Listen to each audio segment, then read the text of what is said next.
Jadi Kim Il Sung ini punya prinsip waktu itu, daripada gua harus kerja sama Korea Selatan, mending gua kerja sama Jepang. Keuntungannya juga balik lagi untuk membantu rezim di Korea Utara.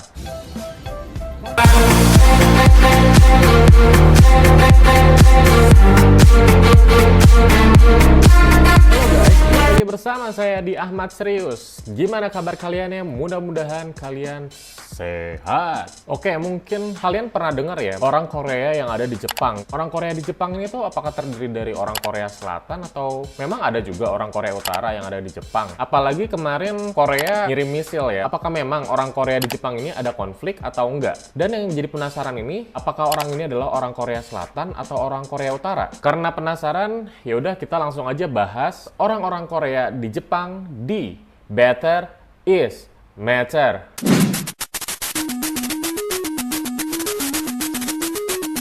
Sebelum kita bahas kondisi yang sekarang, kita bahas dulu sejarahnya Korea dan juga Jepang. Pada tahun 1910 sampai 1945, Jepang itu menjajah Korea ya. Dulu Korea Utara sama Korea Selatan masih menyatu, belum terpisah ya. Sekitar 35 tahun berarti. Tidak dapat dipungkiri ya, orang Jepang ini meningkatkan dari infrastrukturnya, reformasi industri, tapi nggak bisa dipungkiri, penyiksaan itu benar-benar terjadi dan benar-benar ngebuat orang-orang Korea ini tersiksa pada saat itu. Orang-orang Korea ini dieksploitasi dan dipaksa untuk memperkuat militer dari Jepang ini. Makanya tuh, walaupun sekarang mereka Korea Utara dan Korea Selatan itu berpisah, mereka keduanya tetap nggak senang sama yang namanya Jepang. Nah, akhirnya kan penjajahan itu beres tuh 1945 karena bom Hiroshima Nagasaki ya, menyebabkan Jepang menyerah pada saat itu. Yang menariknya ini, pimpinan Korea Utara pada tahun 1971 yang dipimpin oleh Kim Il Sung ini, supreme leader lah, ini ingin menjalin hubungan kerjasama lagi dari sosial dan budaya dengan Jepang.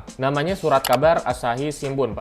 Nggak bahaya toh? Jadi Kim Il Sung ini punya prinsip waktu itu, daripada gua harus kerja sama Korea Selatan, mending gua kerja sama Jepang. Setelah berdiri masing-masing, Korea Utara dan Selatan ini tuh ya adu-adu jago lah, dari militernya, dari sosioekonominya. Ada nyari pengakuan juga tuh, lomba-lomba tuh siapa yang paling banyak dapat pengakuan dari negara lain bahwa negaranya itu ya negara. Akhirnya Korea Utara ini ngambil kebijakan untuk cobalah cuap-cuap gitu sama Jepang. Terus bang, gimana?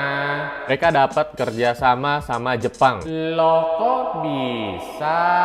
Kerjasama itu kan harus, biasanya ya, umumnya itu mengakui dulu ya. Negara tersebut tuh ya sebuah negara. Nah jadi Jepang tuh ya harusnya mengakui dulu. Mengakui Korea Utara itu sebagai negara. Tapi kalau kerjasama ya jalan-jalan aja. Tapi diam-diam. Jepang juga kan pada saat itu ngeliat dong, potensi banget lah ya untuk jadi target kirim-kirim produk mereka ke sana lah. Invest lah ke sana. Alhamdulillah lancar ya bang dengan Korea Utara. Apaan tadi bilang? Lancar? Lancar?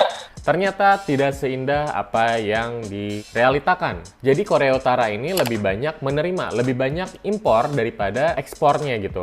Intinya rugilah si Jepang itu untuk kerjasama sama Korea Utara itu. Sebenarnya Jepang udah nggak kuat ya untuk melakukan kerjasama dan memutuskan untuk mutus aja tuh perdagangannya. Akhirnya utangnya ya sampai sekarang belum dibayar. Dari informasi juga, dari 8,4 miliar yen yang dibayar itu mungkin hanya 80 juta yen, berarti kisaran 10% ya berarti ya. 1% jir? Ya semenjak ada kasus ini ya kalian tahu sendiri hubungan Jepang ya jadi nggak baik lah sama Korea Utara gitu. Dan ini lebih panasnya lagi karena pada saat itu Jepang akhirnya mengakui tuh Korea Selatan sebagai negara. Tambah panas lah itu Korea Utara gitu, meminta Jepang untuk ngasih pengakuan kedaulatan negara juga untuk Korea Utara. Ini orang ya udah ngutang, minta hati, minta jantung lagi. Apakah dengan berhutang dan hutangnya baru dibayar 1% itu adalah hubungan yang baik atau yang tidak baik? Tolong komen di bawah. Jadi di Korea ini ada yang namanya sekolah dari Korea. Dan di komen ini dia bilang gitu, ada foto-foto Kim Il Sung dan materinya itu masih materi dari Korea Utara di Jepang gitu. Jadi kalau melihat 1910, Jepang ini kan melakukan penjajahan lah kepada negara Korea.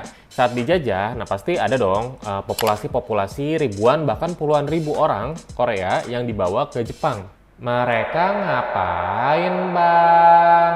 Kalau untuk yang laki-lakinya yang pasti dikerja paksa, Atau bisa juga jadi tambahan militer orang Jepang. Kalau yang perempuannya buat pemuas dari tentara-tentara Jepang di sana. Jadi pada tahun 1945 ini kan US akhirnya ngebom Jepang kan, menyebabkan Jepang ini menyerah. Di situ keadaannya orang Korea dibebasin. Nah di situ orang Korea terbagi menjadi dua. Ada yang mau netap di Jepang, ada yang mau pulang juga ke kampungnya. Tapi mereka berpikir-pikir juga karena pas 1945 Jepang menyerah, Korea ini kan dideketin sama ada US, Korea Selatan, dan ada Rusia di Korea Utara. Jadi pada saat itu ada orang Korea yang pulang lagi ke Korea. Kebayang ya kalau Korea Selatan, ye, gua seneng pulang. Kalau yang Korea Utara, anjir.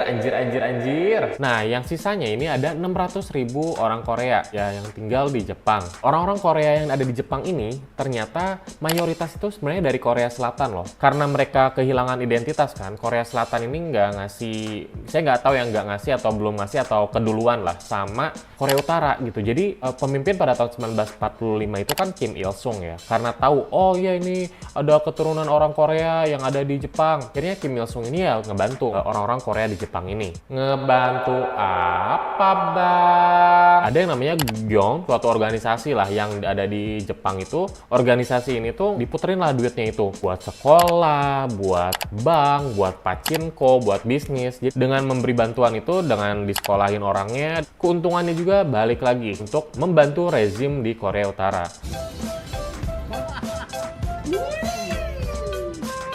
Dan di situ sebenarnya Jepang juga udah ngasih subsidi buat sekolah Korea yang ada di Jepang. Ya anggaplah itu sebagai kesalahan dia mungkin ya, karena dulu udah ngejajah nih, nggak enak niatnya. Cuman ternyata Korea Utara ini nyari masalah sama kalau Jepang. Karena ternyata pada tahun 1970 ngirim mata-mata lah yang menyamar sebagai ini nelayan berangkat ke Jepang dan mencuri orang-orang yang di Jepang. Kenapa dicuri, Bang? Orang Korea Utara ini pengen belajar bahasa dan belajar budaya dari orang Jepang. Dame. Oh. Supaya bisa memata-matai Jepang secara menyeluruh. Dan akhirnya banyak tuh orang Jepang yang dicariin. Ya bisa dibilang kasihan lah ya. Di tahun yang sama juga pada tahun 1970-an, ini Korea buat masalahnya juga buat senjata nuklir lah. Nah akhirnya pada tahun 2003 ini udah ada aturan dunia ya bahwa penggunaan nuklir ini tuh ada batasnya lah dari tiap-tiap negara. Di Korea Utara ini ya ngasih tau lah kalau gue ini mau pakai nuklir semaunya gue lah, melebihi dari aturan yang ada. Lebih parahnya lagi, mereka itu mengakui bahwa pada tahun 1970-an yang memang dulu tuh orang-orang Jepang hilang itu, yang mencurinya itu ya mereka. Di situ orang Jepang yang marah lah. Ada yang diprotes, demo di mana-mana. Orang Korea di Jepang didiskriminasi. Gimana nggak marah? Mereka udah melanggar misil, udah dikasih subsidi buat belajar, dikasih tempat tinggal, dikasih kerja, hidup bisa dibilang nyaman lah. Tapi ya negaranya ini yang buat masalah. Ya akhirnya pada saat itu ya Jepang marah dan menuntut si Chongryon ini, organisasi Korea Utara yang ada di Jepang ini ya disuruh minta tanggung jawab. Bayar dah hutang gue udah terlalu baik sama lu. Karena banyak kan hutangnya. Akhirnya semua inventaris, investasi, dan tanah-tanah itu bangunan semuanya disita, hampir semuanya disita.